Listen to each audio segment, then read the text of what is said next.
bilgisayarlar vasıtasıyla, efendime söyleyeyim, diğer türlü bilgisayarların kullanıldığı farklı alanlar var tabi, stationlar var, oyunlar var vesaire ve buna getirip biraz da la'biyat, işte futboldur vesaire bu tür şeyleri de içine katacak olursak, bu çerçevede Müslümanların zihnini, beynini tamamen köreltecek, onları esas kaynaktan uzaklaştıracak, o kaynağı okuma, o kaynağı öğrenme noktasında onları büyük bir gaflete sevk edecek bazı çalışmalar sergilemekteler. Ki bunu bizim elimizle artık yapmaya başladılar, içerimize soktular ve günümüzde maalesef her ilde artık köylere bile neredeyse internet kafeler açılacak. Oralarda bile çocuklar, gençler gidip oralarda saatlerce meşgul olacak ve kendi kaynaklarından, kitaplarından, işte Resulullah Aleyhisselatü Vesselam'ın sünnetinden bir haber olarak yaşayacaklar. Bunu maalesef bizim elimizle sağladılar.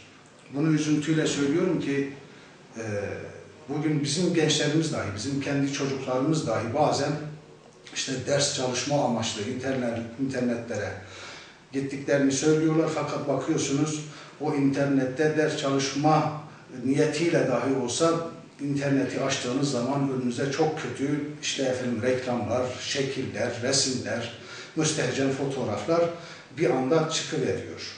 Yani bazen filtre meselesi son zamanlarda gündeme geldi. Ona rağmen yine bazı resimler, bazı şeyler bakıyorsunuz çıkabiliyor.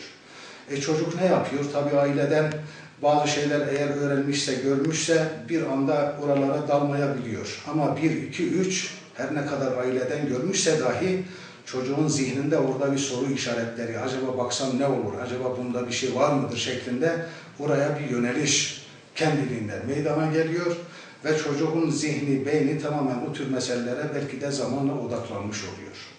Bunun için Müslümanın vakti kıymetlidir. Müslüman özellikle kendi çocuklarına, kendi gençlerine bu vakti Allah ve Resulünün öncelikle bizlere emanet etmiş olduğu Kur'an'ı öğrenme, Kur'an'ı güzel bir şekilde tefsirlerden, açıklamalardan öğrenerek onu bilinçli bir hale getirebilecek konuma kendisini getirmesi lazım.